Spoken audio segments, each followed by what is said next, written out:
Hi-ho, Victor! I'll go play with the cat. Meow. Oh, cute kitty. His name's Creed.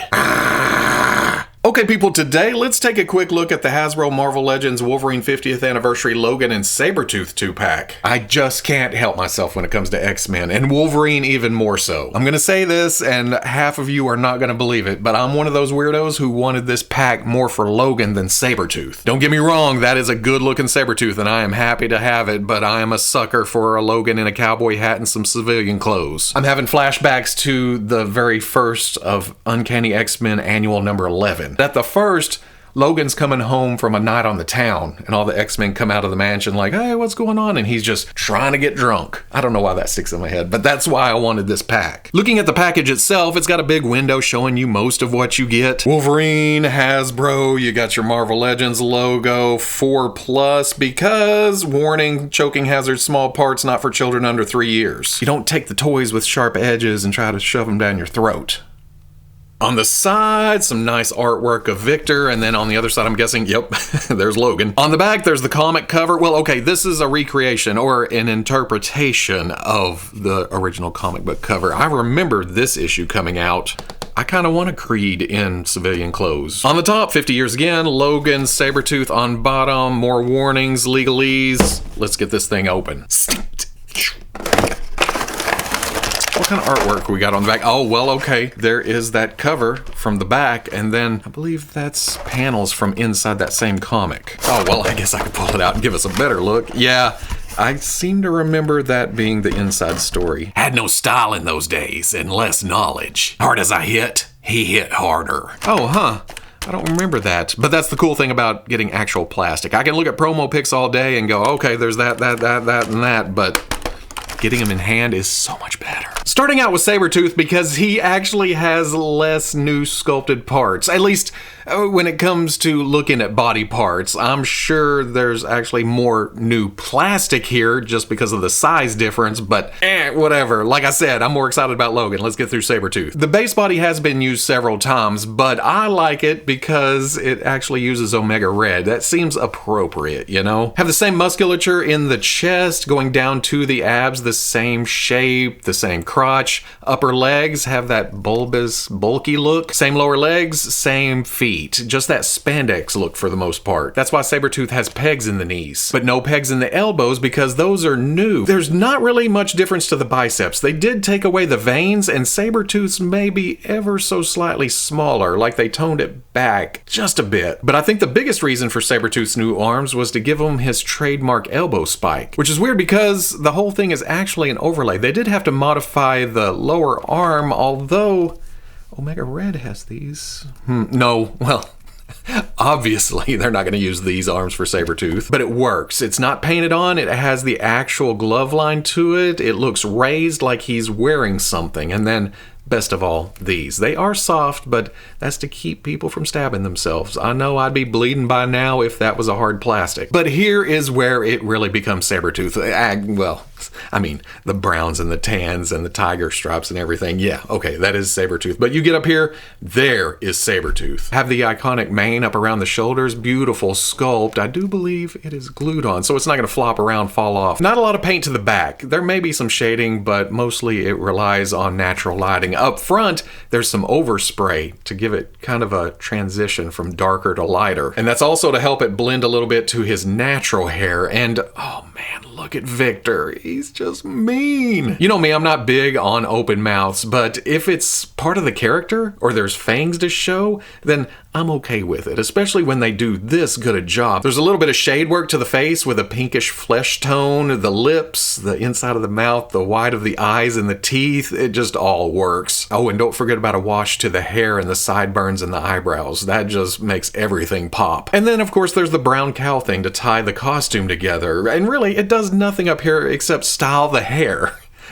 But if it works, it works, and this definitely works. I mentioned the paint a minute ago with the browns and the tans and the tiger slashes and stripes. Everything looks fairly clean. It may have some mushy spots in places, like this line is a bit fuzzy, but meh. I do notice under the heavy lights that the tan on the torso doesn't quite match the tan on the limbs. Oh, yep, you can see it right there. Bam. But you get back here, it's not nearly as noticeable. Well, of course, now that I pointed it out, it's noticeable, but you get further back in regular lighting. Oh, and we can't forget about clawed hands, because it's Sabretooth. I do believe these are reuse. I have another Sabretooth over there that has this hand and one of the alternates, so I'm guessing that maybe this came with something else since they match up. Oh man, it's been a while since I've read Uncanny X-Men Annual number 11, so I went in and Googled it. He does wear a red shirt at the first of that issue, but he's wearing a brown jacket over it and then a lighter brown hat that matches the jacket. But this is still close enough to evoke those feelings, to bring back those memories of reading that issue for the first time. Oh, grave thy victory. I do believe the torso and the arms are new sculpt, and the biggest tell at this point is the lack of peg holes at the elbows. Or at least that's how I tell. At first I thought maybe this was Old Man Logan, but he's wearing more like long johns. It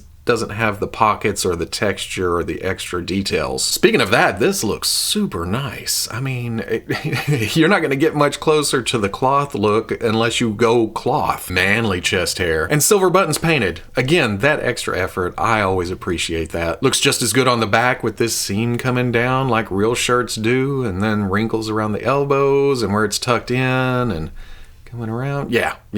Super happy with this. I do believe the hands and the claws are from a movie figure because of how they come out of the knuckles. I don't have any of those to compare, but I do notice that the hands are small for a comic book figure. Here it is compared to another Logan, which we'll take a closer look at here in a minute. I do like the use of these claws though, because out of the package they are fairly straight, whereas a lot of the time that's not the case. They do stray around a bit though. Notice the middle one here likes to get down away from the rest of them, just barely. While on the right hand, the middle claw rides up a little, so it's the opposite. These aren't glued in. I've pulled it out a couple times trying to straighten it up. Like, okay, how about we just do it? It just comes out. So maybe I can shim it, keep it in place, do something, but it goes right back in. Not a biggie at all. Getting to the lower body, this is where we're gonna bring that other Logan in again, because it is complete reuse from wherever this Logan came from. But it's just that blue jeans look, this time in a darker color. You got the seams on the side working its way down to some generic cowboy boots. Fancy belt buckle sculpt that is gold this time around, and then the belt loops, it looks good. It looks realistic. It looks natural. But I'm gonna call the head sculpt a complete upgrade too. Well, okay.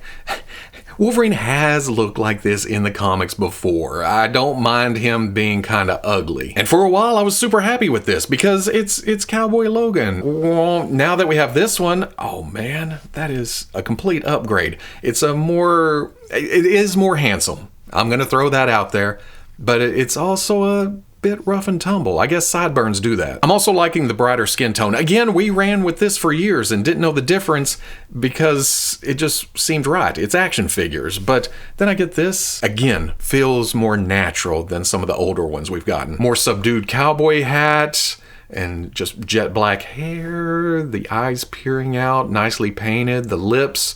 Yeah, okay, this works. Oh, I forgot to point out that there's also arm hair because Logan's hairy. Going over articulation, Sabretooth has a ball joint with a hinge at the neck that allows for some up. That mane gets in the way. There's just no getting around it, but he can also look down, which is good because he's a big sumbitch. Little tilt on the ball joint. Where'd the run go? Over here, over here. Butterfly joint at the shoulder, nice range to it. Rotates all the way around. Hinge at the shoulder comes up to 90. Swivel at the bicep. Double elbow comes up most of the way, even with that big muscle. Swivel at the wrist with a hinge in and out. Ab crunch. Oh, very crunchy, and then arcs way back. Swivel at the waist. Ball coming out to the hip, kicks, whoa, really high, and then back and out is a bit hindered, but not bad. Swivel at the thigh. Double knee. Oh, he's just too muscular, but it's still impressive. Hinge at the ankle goes way back and way forward, and a front-facing pin for rocker. For Logan, there is same, ball joint on top of a hinge in the neck. He doesn't have near the neck gear, so he can look up and down.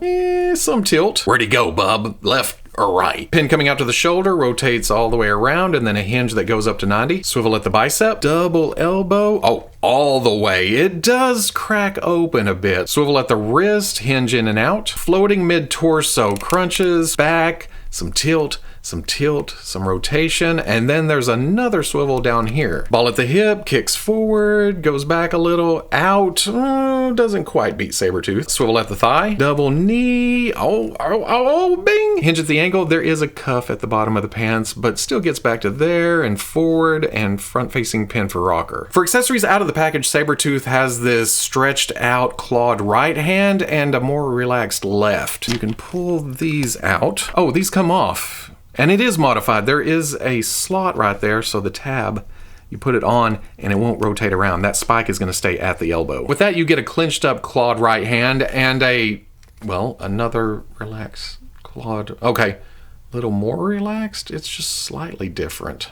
Big open mouths aren't my thing, so thankfully there is an alternate head with a smiling evil grin. And I almost think this is scarier because he knows he's about to do some damage to you. He's already planned this out and it's not good. Out of the package, Logan has clawed hands that are also removable, and you can swap in a grip right hand and a relaxed left. And he actually comes with a little hand of cards that he can hold. Go all in, Logan. And then there's a cool Xavier logo on the back. Then there's also an alternate head, and looking at them both,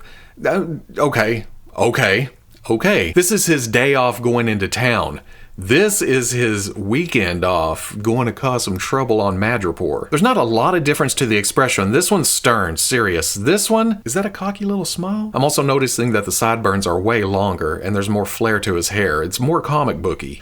And that's easy enough to just pop and pop. Oh boy, that looks pretty good. I'm gonna have a hard time deciding which one I'm gonna keep on the figure. Can I swap back to, oh, there's no way those skin tones are matching. It does pop on. It sits high, doesn't it? Okay, Hasbro, I guess I'm buying more Wolverines and Logans to fit this skin tone and these proportions. Because he is a little teapot, short and stout. Sabretooth stands at about 7 3/16, at least up to the top of his hair, and then Logan stands at about 5 3/4 to the top of his hat. Sabretooth and Omega Red are going to stand at about the same size because they share bodies, but here they are with Maverick, which is more, well, okay, even he's a little tall, but more normal proportioned. Or I guess I could throw Vulcan and Cyclops in here since they're more standard. Sabretooth blows away all previous versions, and I'm not talking about size because, yes, AOA is bigger, but design-wise and aesthetic and feel, yeah, it's better. Well, okay, I did customize this. I repainted it, gave it a new head, and then this Sabretooth also has a custom casting cave head. I'm not modifying this at all. This isn't getting customized, so that means it's good. That's my gold standard. I like these figures okay out of the package. I just made them better in my own eyes. And then for Logan, here is this one again, along with an older costumed Wolverine,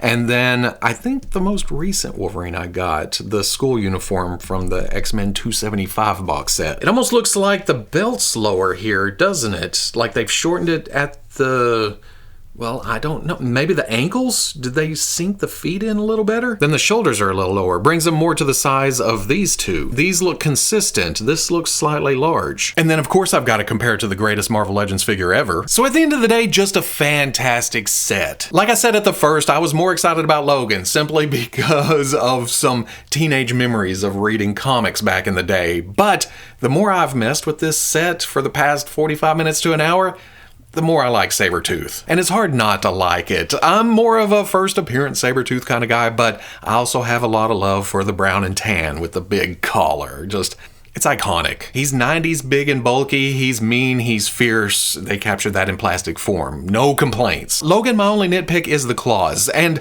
don't get me wrong, they're much better than a lot of versions we've gotten in the past, but I will still have to tinker with them. But with the cards and that same accessory I've gotten with other figures like Gambit, this Logan may end up in a poker game diorama or shelf display or something like that. So consider me happy.